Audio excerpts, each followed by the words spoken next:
The legend lives on from the Chippewa on down up the big lake they call Gitchagumi.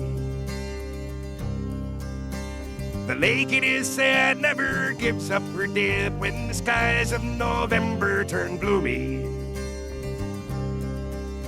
With a load of iron ore, 26,000 tons more than the Edmund Fitzgerald weighed empty. That good ship and true was a bone to be chewed when the gales of November gave early. The ship was the pride of the American side, coming back from some mill in Wisconsin. As the big freighters go, it was bigger than most, with a crew and good captain well seasoned. Concluding some terms with a couple of steel firms when they left fully loaded for Cleveland. Then later that night when the ship's bell rang, could it be the north wind they'd been feeling?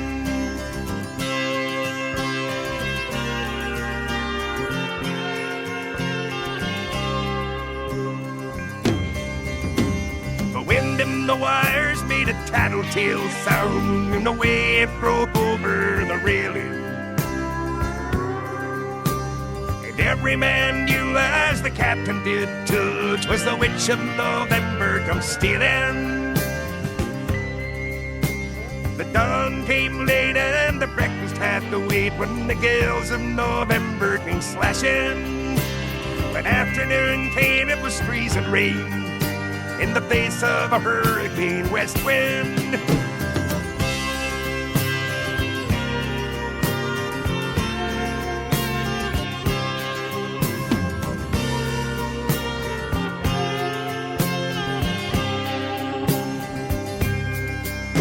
When supper time came, the old cook came on deck saying, "Fellas, it's too rough to feed you."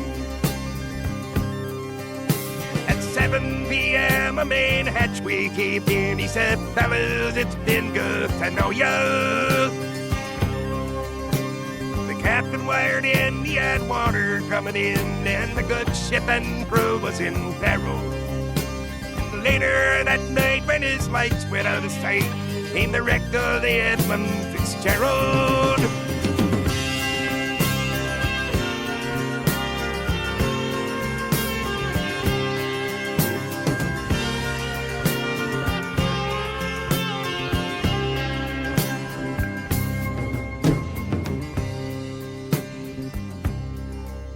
Does anyone know where the love of God goes when the waves turn the minutes to hours?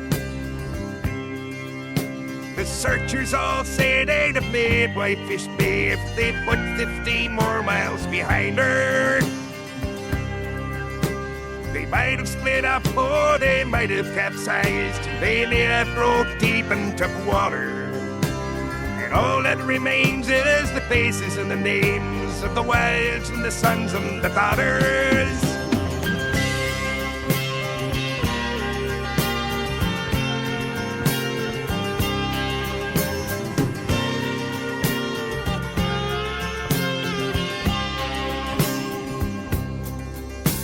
Make your on-roll superior scenes in the rooms of her ice water mansion.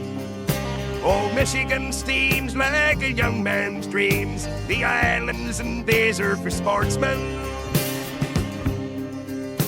And farther below, Lake Ontario takes in what Lake Erie can send her. The iron boats go, as the mariners all know, with the gales of November remembered.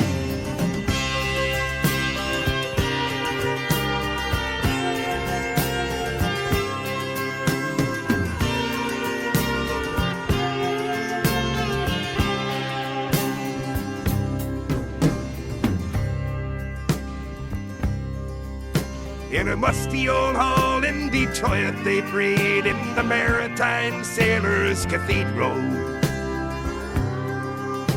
The church bell chimed till it rang 29 times for each man on the Edmund Fitzgerald. The legend lives on from the Chippewa down of the big lake they call Gitchagumi. Superior, they said, never gets up for dead when the gales of November come early.